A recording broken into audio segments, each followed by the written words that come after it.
نبينا محمد وعلى آله وصحبه أجمعين أما بعد السلام عليكم ورحمة الله وبركاته. When we talk about harmony, usually we talk about what everybody is looking for: happiness, peace, and tranquility in our homes.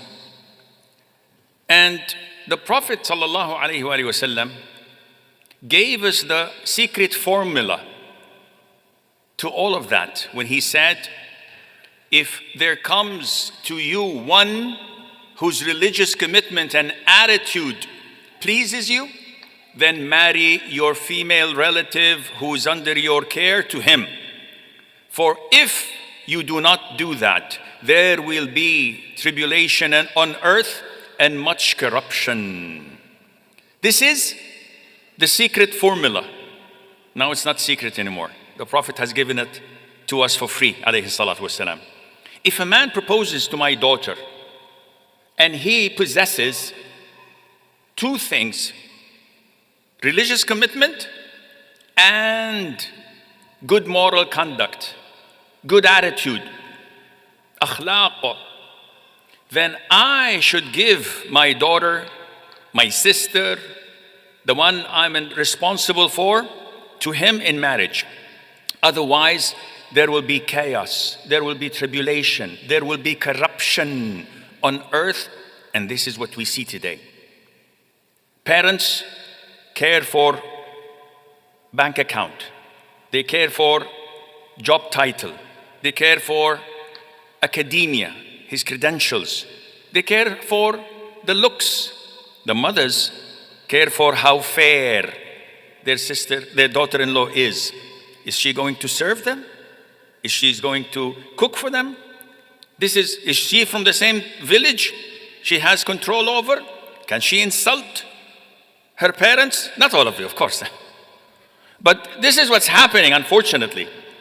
The Prophet gave these two important conditions because without religion, there is no success. Don't be delusional. Don't look at the rich billionaires or the politicians or the famous celebrities who are stripped of religion, but they have success. This is temporary. This is only for this world. Wait for it. And then you will see the fast and quick decline. You want harmony in your marriage? Go for religion. Why? Where is the barakah coming from? Allah. Where is happiness coming from? Allah. Where is prosperity coming from? Allah. Where is rizq coming from? Allah. If you want it, seek it from Him. If you seek it from other means, you will never be successful in your life.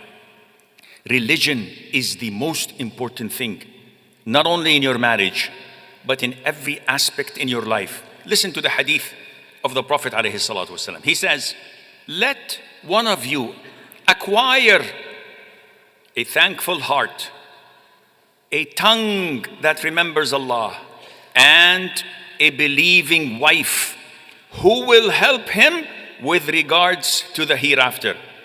This is for men. Men, do you have a wife that helps you in terms of the hereafter?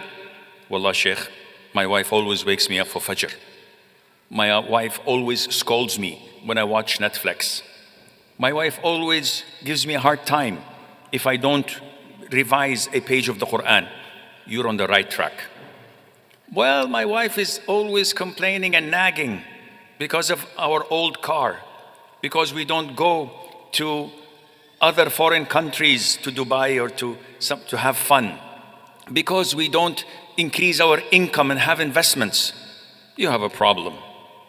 The Prophet ﷺ taught us men to say a supplication before consummating the marriage. Come on, Sheikh. I'm not in the mood to say supplications and prayer. I just want to go and do it. Like the Nike says, just do it. So what do? No, there is a dua. And listen to this beautiful dua which shows you that my life, your life is revolving around religion. The Prophet says, alayhi salatu wasalam, before you consummate the marriage, put your hand on the forelock, on the forehead of your wife and say, "Oh Allah, I ask you for the goodness within her and the goodness that you've made her inclined towards. And I take refuge with you from the evil within her and the evil that you have made her inclined towards." This is how you begin your life, with supplication, with dua, with connecting your heart to Allah, knowing that there is no goodness except from Him Azza wa Jal. Everything revolves around religion, whether you like it or not. Who cares? You don't think it revolves around religion? The hell with you. Nobody cares. You revolve your life around Qur'an and Sunnah, you alone will become happy. If you don't, nobody cares. The Prophet ﷺ said, a woman is sought after for 4 reasons. Her wealth. Why would you marry this woman? Oh, she's Elon Musk's daughter. That's a good reason. Does she have a sister? Maybe. You never know. Her wealth, her lineage. Oh, she comes from the lineage of the Prophet ﷺ. She's a Sayyida. Who could beat that? Her beauty and her religious commitment. The Prophet says, ﷺ, seek the one who is religiously committed. May your hands be rubbed with dust. That is, may you prosper. Men would say, so she should take a alima, a hafidha, who's ugly, who's poor, and who comes from the gutters? No, akhi. If you find all 4 characteristics in a woman, go ahead. If you find less, choose number 1 to be your religion, religious commitment. Now, the Prophet said, alayhi salatu wasalam, 2 conditions. Harmony would happen if we manage to secure them. Religious commitment and akhlaq. Why is that? Because these 2 boxes must be checked. Many men who look religious, long beard, short thobe, big miswak in the pocket, and maybe a black dot on the head. MashaAllah, he's this very religious man. Yet, he succeeds in turning his wife's life into a living hell. Why? Because he's rude, he's incompassionate, he's stingy, he is inconsiderate. And so, the same with many, not many, but there are women who are niqabis, wearing gloves, alima, courses, praise night prayer, fasts Mondays and Thursdays, but she is the one wearing the pants in the house. She's the man, and she's the one who controls the man. She nags him, she interrogates him, she makes him feel inferior. So what did the religion do to her? Nothing. So box number 1, religious commitment. And so many people who don't have religious commitment, but they are sweethearts.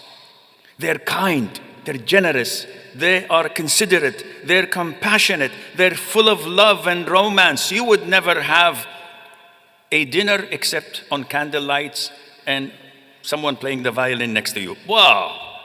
And the road to the bed is filled with roses, as they say. Very nice person, but he's not religious. So you will find that he has no jealousy. His wife doesn't wear the hijab. It's okay. I would like her not to wear the hijab. We're going to the beach. I need her to wear the G-string, maybe. I don't know. But he's kind. He's loving. He's caring.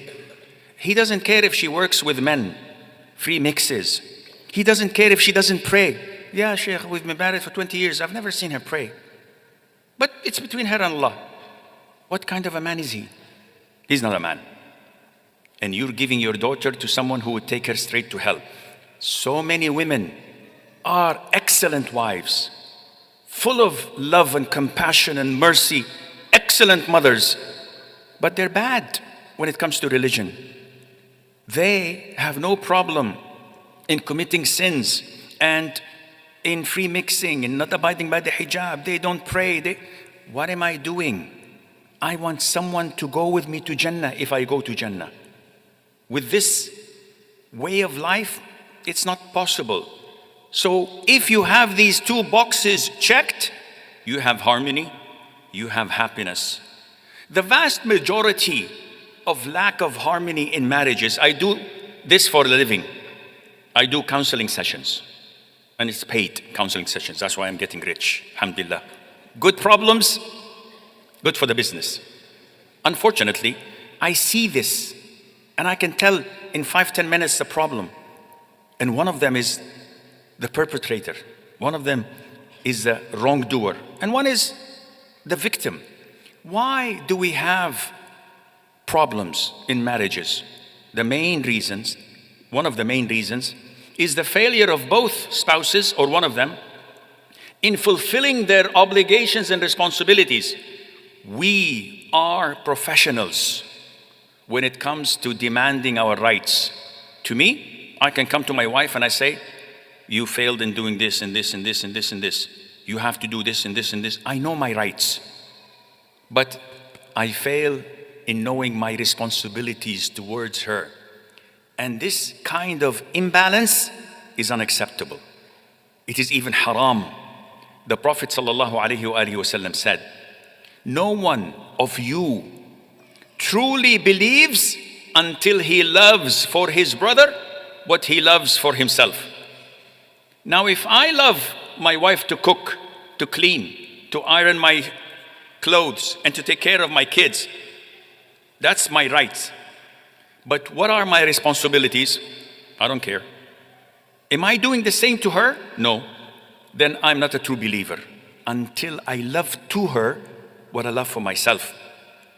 The Prophet told us, alayhi salatu wasalam, that every single individual, whether woman or man, they are responsible and accountable for their flock. So you will be questioned about your wife and children, and she will be questioned about her husband and children on the day of judgment.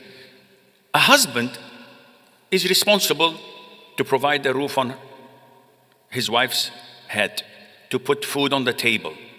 He's responsible of protecting his wife, while the woman is responsible to take care of the interior of the house. She's responsible for the kids, for the husband's well-being, and the house inside. You get this done, then alhamdulillah, everything as planned. When there is an imbalance, Houston, we have a problem. Why? When I, as a husband, say, honey, you should work, and you should chip in some of the expenses, buy the groceries, pay the electricity bill, pay the gasoline for the car and the insurance. Akhi, what are you doing? This is your job. Yeah, but life is difficult, Sheikh. We have to live in a certain standard. You live according to the standard you earn and make. You cannot ask your wife to chip in the expenses. You are not a real man. A man who agrees or demands his wife to chip in little bit of her income is not a real man. I know that a lot of you is maybe shocked to hear this, but who cares? I don't care. Allah says in the Qur'an, in ayah 34, chapter